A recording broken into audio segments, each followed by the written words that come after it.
ಅದೊಂದು ಊರಿನಲ್ಲಿ ಒಬ್ಳು ವೇಶ್ಯೆ ಇರ್ತಾಳೆ. ಆಕೆ ತಾನು ಹೊರ ಜಗತ್ತಿಗೆ ಹೇಳಿಕೊಳ್ಳಲು ಸಾಧ್ಯವಾಗದಂತಹ ಬಂಧನದ ಕಾರಣದಿಂದಾಗಿ ಆ ಕೆಲಸವನ್ನ ಮಾಡ್ತಾ ಇರ್ತಾಳೆ. ಅದೇ ಊರಿನಲ್ಲಿ ಮದುವೆಯಾಗದ ಶ್ರೀಮಂತ ಮನೆಯ ಒಬ್ಳು ಹುಡುಗಿ ಇರ್ತಾಳೆ. ಆ ಶ್ರೀಮಂತ ಮನೆಯ ಹುಡುಗಿಯನ್ನ ಆ ಊರಿನ ಜನರೆಲ್ಲ ಮಹಾನ್ ಮಹಾನ್ ದೈವ ಭಕ್ತೆ ಅಂತ ತಿಳ್ಕೊಂಡಿರ್ತಾರೆ.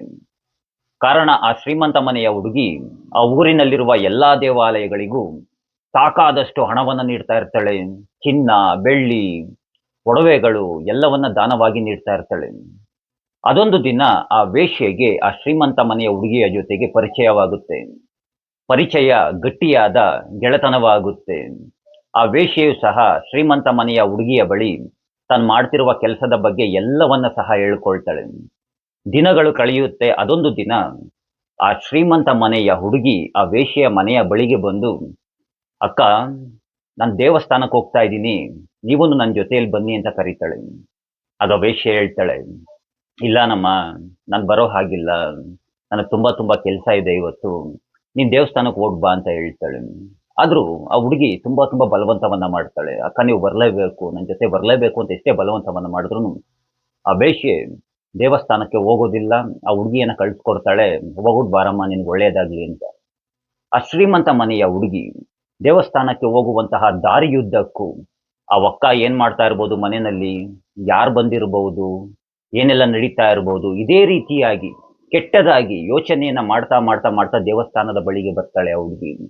ದೇವಸ್ಥಾನದ ಬಳಿಗೆ ಬಂದು ದೇವರ ದರ್ಶನವನ್ನ ಮಾಡುವಂತಹ ಸಮಯದಲ್ಲೂ ಸಹ ಅವಕ್ಕ ಮನೆಯಲ್ಲಿ ಏನ್ ಮಾಡ್ತಾ ಇರ್ಬೋದು, ಅವಕ್ಕ ಮನೆಯಲ್ಲಿ ಏನ್ ಮಾಡ್ತಾ ಇರ್ಬೋದು, ಇದರ ಬಗ್ಗೆನೇ ಯೋಚನೆಯನ್ನ ಮಾಡ್ತಾ ಇರ್ತಾಳೆ.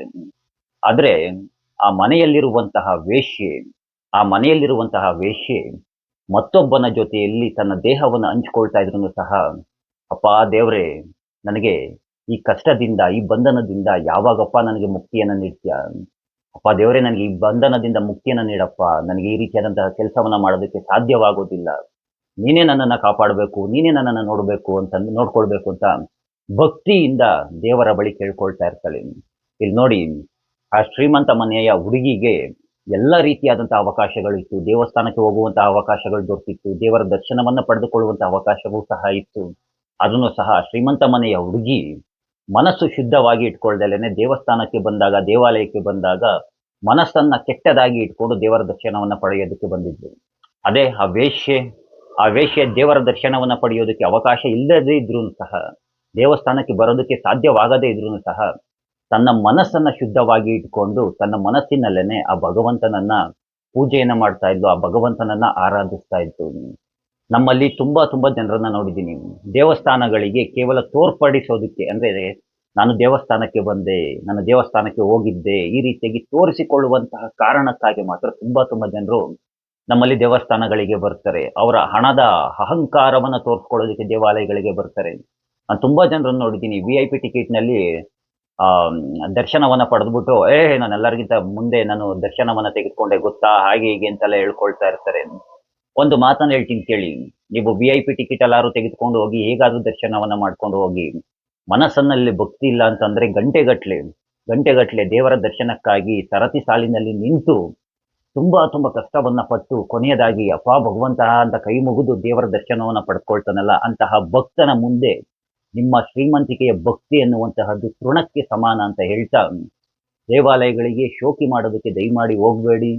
ಹಾಗೆ ನಿಮ್ಮ ಹಣದ ಅಹಂಕಾರವನ್ನ ದೇವರ ಮುಂದೆ ತೋರಿಸ್ಬೇಡಿ. ದೇವರ ಮೇಲೆ ನಂಬಿಕೆಯನ್ನ ಇಡಿ.